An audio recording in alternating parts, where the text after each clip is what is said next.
J'utilise donc Clinical Key pour répondre à des questions pratiques et quasiment immédiatement, notamment lorsque soit on a des doutes diagnostiques, soit lorsque on veut refaire le point très rapidement sur une question, sur un diagnostic, sur une pathologie ou sur une thérapeutique.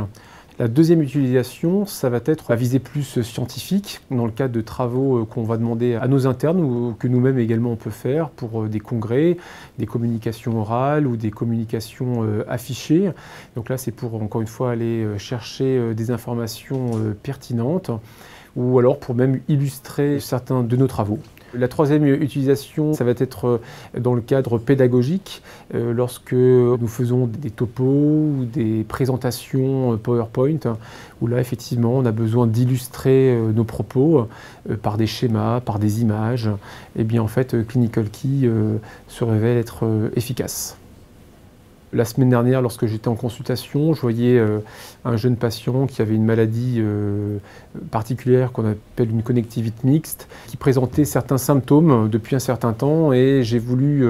aller un petit peu plus loin dans la recherche de la cause de ces symptômes, et j'ai évoqué une maladie rare qu'on appelle une maladie de Fabry. Malgré le fait que je l'évoquais, que je connaissais cette maladie-là, j'avais besoin de refaire une petite mise à jour des connaissances rapide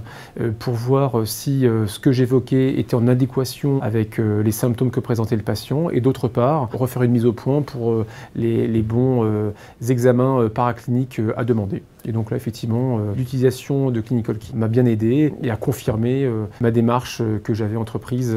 le jour de la consultation.